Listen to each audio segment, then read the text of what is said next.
할렐루야, 주님의 이름으로 문안드립니다. 다 같이 사도신경으로 신앙 고백하심으로써 수요일 새벽 예배를 시작하겠습니다. 나는 전능하신 아버지 하나님, 천지의 창조주를 믿습니다. 나는 그의 유일하신 아들, 우리 주 예수 그리스도를 믿습니다. 그는 성령으로 잉태되어 동정녀 마리아에게서 나시고 본디오 빌라도에게 고난을 받아 십자가에 못 박혀 죽으시고 장사된 지 사흘 만에 죽은 자 가운데서 다시 살아나셨으며 하늘에 오르시어 전능하신 아버지 하나님 우편에 앉아 계시다가 거기로부터 살아있는 자와 죽은 자를 심판하러 오십니다. 나는 성령을 믿으며 거룩한 공교회와 성도의 교제와 죄를 용서받는 것과 몸의 부활과 영생을 믿습니다. 아멘.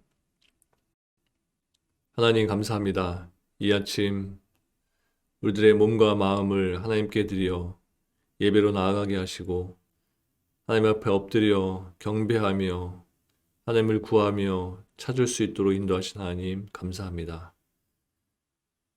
우리들에게 생명 주시고 말씀 주시고 시절에 따라 먹이시고 입히시는 그 하나님의 손길을 기억하며 오늘 하루도 감사로 시작하기로 합니다.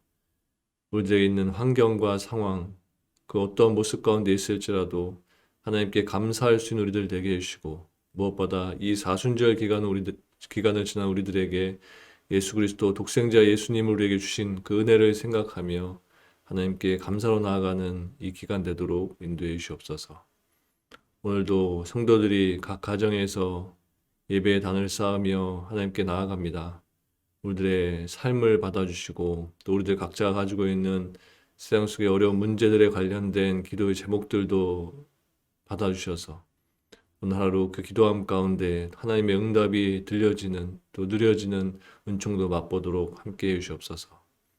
살아계신 하나님의 말씀을 이 시간 함께 읽고 나누려고 합니다. 성령 하나님 우리 그 말씀 우리들의 가운데 심어주시고 말씀을 살아낼 수 있는 힘과 능력과 믿음 또한 공급해 주시옵소서. 감사드리며 예수님의 이름으로 기도합니다. 아멘. 하나님께서 오늘 우리들에게 주시는 말씀은 신명기 22장 1절부터 12절까지의 말씀입니다. 신명기 22장 1절부터 12절까지의 말씀을 봉독해 드리겠습니다. 당신들은 길 잃은 이웃의 소나 양을 보거든 못 본 채 하지 말고 반드시 끌어다가 그 이웃에게 돌려주어야 합니다. 또 당신들은 그 이웃이 가까이에 있지 않거나 누구인지 알지 못한다 해도 그 짐승을 당신들의 집에 끌어다 두었다가 그 주인이 찾을 때에 돌려주어야 합니다. 나귀도 그렇게 하고 옷도 그렇게 하십시오. 그 밖에도 이웃이 잃은 것이 무엇이든지 당신들이 발견하거든 그렇게 하고 못 본 채 하지 마십시오. 이웃의 낙이나 소가 길에 쓰러져 있는 것을 보거든 못 본 채 하지 마십시오. 당신들은 반드시 그 이웃을 도와 그것을 일으켜 주어야 합니다. 여자는 남자의 옷을 입지 말고 남자는 여자의 옷을 입지 마십시오. 주 당신들의 하나님은 이렇게 하는 사람을 싫어하십니다. 당신들은 길을 가다가 어떤 나무에서나 땅에서 어미새가 새끼나 알을 품고 있는 것을 만나거든 새끼를 품은 어미를 잡지 마십시오. 어미새는 반드시 날려보내야 합니다. 그 새끼는 잡아도 됩니다. 그래야만 당신들이 복을 받고 오래 살 것입니다. 당신들은 집을 새로 지을 때에 지붕에 난간을 만들어야 합니다. 그렇게 하면 사람이 떨어져도 그 살인죄를 당신들 집에 지우지 않을 것입니다. 당신들은 포도나무 사이사이에 다른 씨를 뿌리지 마십시오. 그렇게 하면 씨를 뿌려서 거둔 곡식도 포도도 성물이 되어 먹지 못합니다. 당신들은 소와 나귀에게 한 멍에를 메어 밭을 갈지 마십시오. 당신들은 양털과 무명실을 함께 섞어서 짠 옷을 입지 마십시오. 당신들은 당신들이 입은 겉옷자락 네 귀퉁이에 술을 달아야 합니다. 아멘. 다시 말씀을 읽으시면서 개인적으로 묵상하고 기도하는 시간을 가지시기 바랍니다.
오늘 보면 6절 말씀에 보면 어미새와 새끼를 아울러 취하지 말라고 했습니다.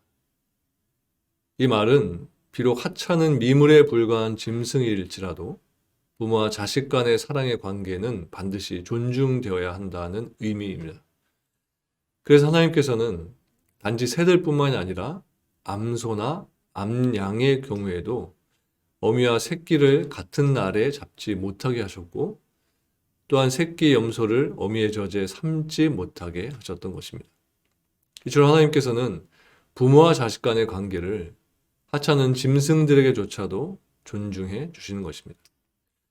왜냐하면 이 관계는 하나님의 창조 질서에 있어서 결코 빠질 수 없는 중대한 핵심 고리 중에 하나이기 때문입니다.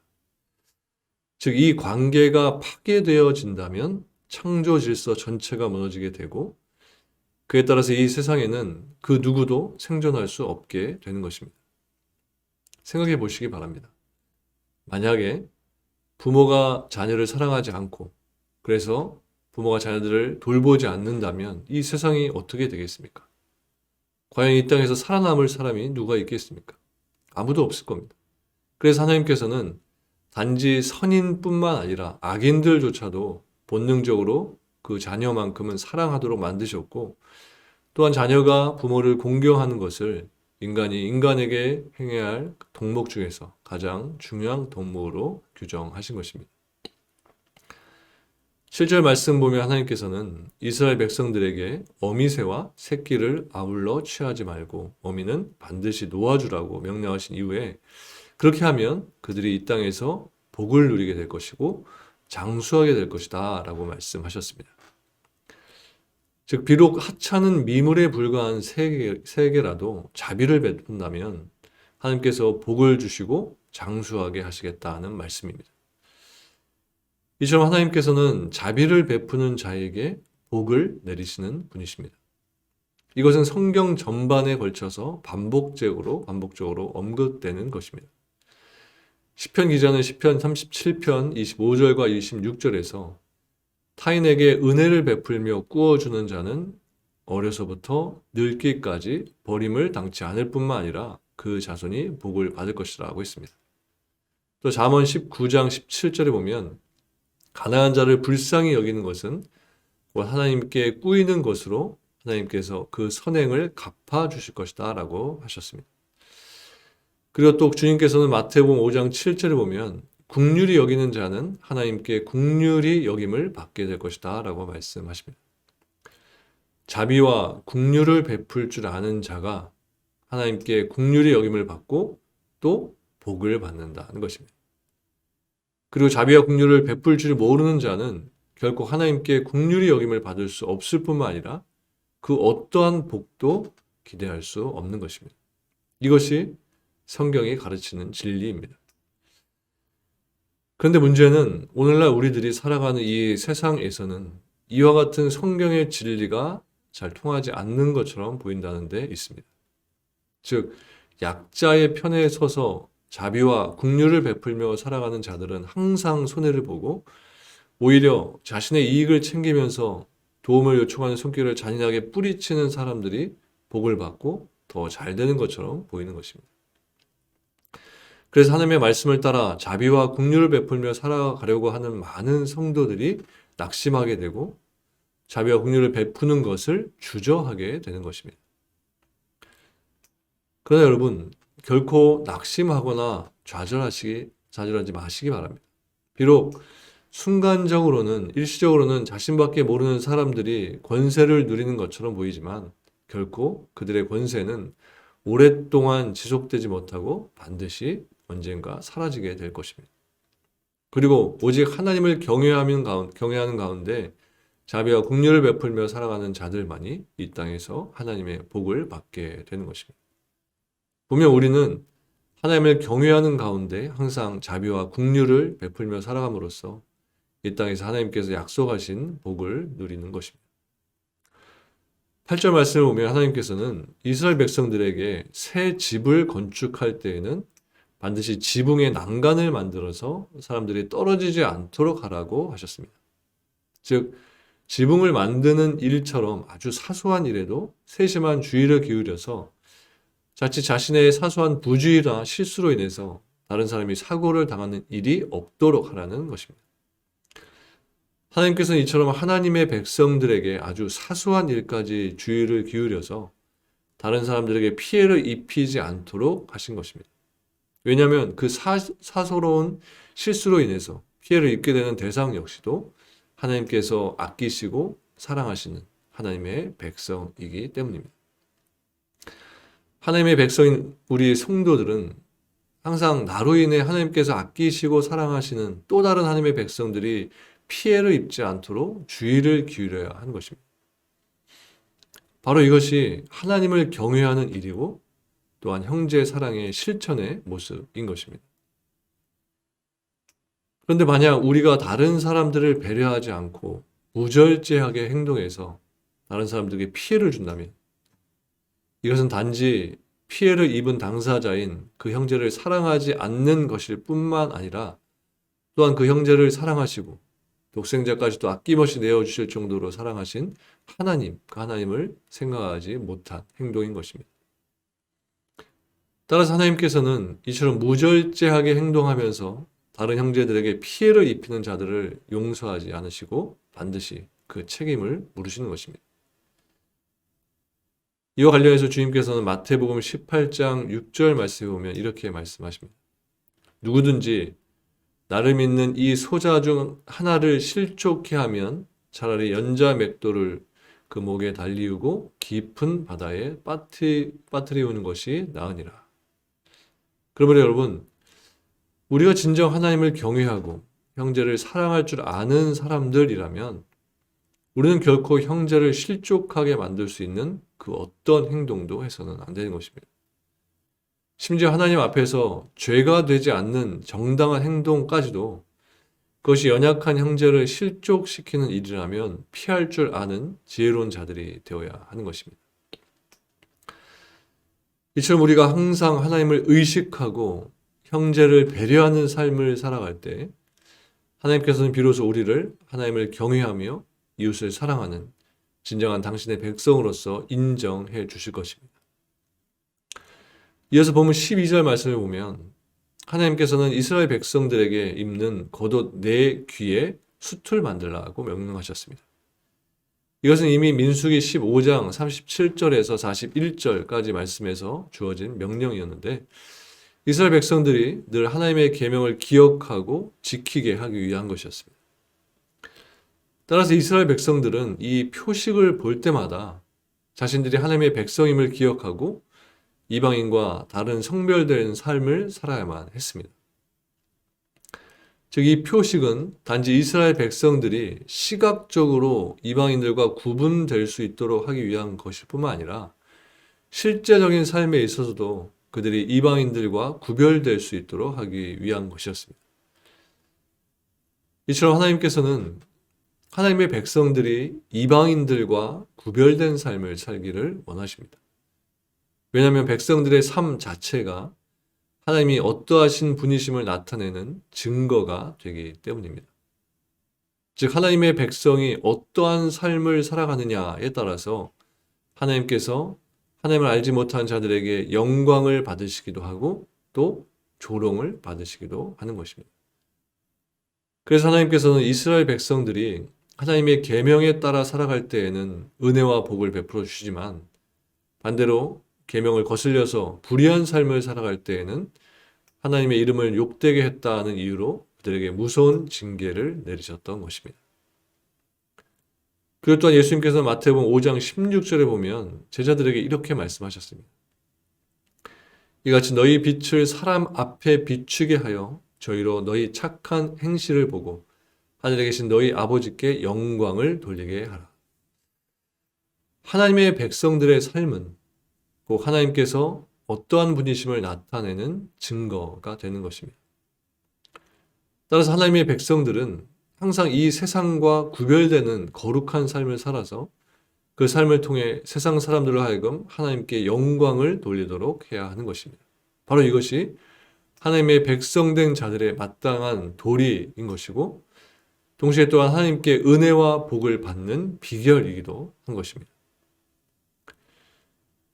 그러면 오늘 하나님의 백성된 우리들의 현재 모습은 어떤지 생각해 봤으면 합니다. 과연 하나님을 알지 못하는 세상 사람들이 우리의 삶의 모습을 보고 하나님께 영광을 돌릴 수 있을 만큼 여러분들은 그렇게 구별된 삶을 살아가고 계신가요? 여러분의 주변 사람들이 우리가 세상 사람들과 다른 거룩한 삶을 살아간다는 것을 인정하면서 우리의 삶을 본받으려고 하고 있나요? 만약 그렇지 못하고 하나님께 영광을 돌리는 것이 아니라 오히려 그 영광을 가리우고 하나님의 이름을 욕되게 하는 삶을 살아가고 있다면 우리는 결코 하나님의 책망을 피할 수 없는 것입니다. 그러면 여러분, 우리는 반드시 이 세상 사람들과 분명히 구별되는 거룩한 삶을 살아야 하는 것입니다. 그래서 누구든지 우리의 행실을 보고 하나님께 영광을 돌릴 수 있도록 해야 하는 것입니다.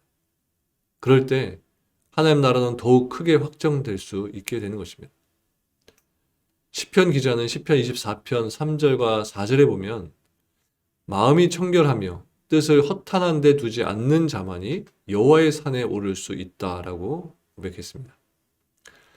이 말씀은 신앙적으로 순결한 자만이 하나님을 가까이 할 수 있고 구원에 이를 수 있다는 말씀입니다. 거룩하신 하나님께서는 오직 청결한 신앙과 마음을 소유한 사람들과 가까이 하시는 것입니다. 그러므로 우리는 청결하고 순수한 모습에서 벗어나는 모든 행위들을 버려야 하는 것입니다. 하나님께서 오늘도 우리가 거룩한 하나님의 백성들로서 세상과 구별된 모습으로 살기를 원하십니다. 그러한 삶으로 하나님을 믿지 않는 많은 사람들을 하나님께로 인도하셔서 하나님의 영광을 위한 삶을 살게 하시는 것입니다.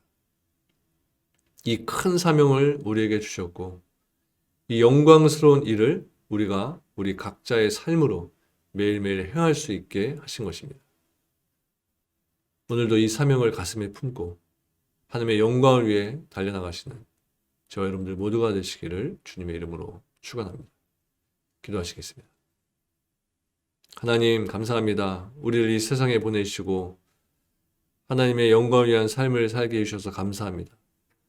우리들 각자의 영광된 삶뿐만 아니라 우리의 삶을 통하여서 이 모든 세상 사람들이 하나님의 영광을 위한 삶을 살 수 있도록 그렇게 하나님의 모습을 비춰주고 그러한 거룩한 삶을 우리들의 삶을 통하여서 보여주는 삶을 살 수 있도록 인도하시니 감사합니다.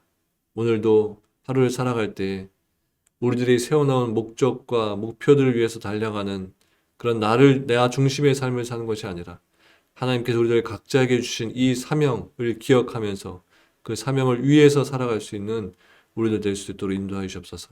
그래서 우리들의 삶으로 하나님을 부인했던 사람들이 하나님께로 돌아오게 하시고 또 하나님을 믿었지만 지금 하나님으로부터 멀어져 있는 사람들이 우리들의 삶을 통해서 다시금 하나님께 가까이 나올 수 있는 계기가 될 수 있도록 우리들의 삶을 사용하여 주시옵소서. 오늘도 세상의 어려운 문제들과 질병들과 아픔들을 가지고 하나님께 기도하며 하루 시작하는 모든 성도들과 함께 해주셔서 그들의 모든 상황들을 해결해 주시고 그 모든 과정들을 통하여서 이 세상 사람들에게 하나님의 영광을 비춰주기 원하시는 하나님의 큰 뜻을 바라보며 오늘도 믿음으로 기도하며 믿음으로 살아가는 우리 모두 되게 해 주시옵소서. 감사드리며 예수님의 이름으로 기도합니다. 아멘. 하늘에 계신 우리 아버지, 아버지의 이름을 거룩하게 하시며 아버지의 나라가 오게 하시며 아버지의 뜻이 하늘에서와 같이 땅에서도 이루어지게 하소서. 오늘 우리에게 일용할 양식을 주시고 우리가 우리에게 잘못한 사람을 용서하여 준 것 같이 우리 죄를 용서하여 주시고 우리를 시험에 빠지지 않게 하시고 악에서 구하소서. 나라와 권능과 영광이 영원히 아버지의 것입니다. 아멘.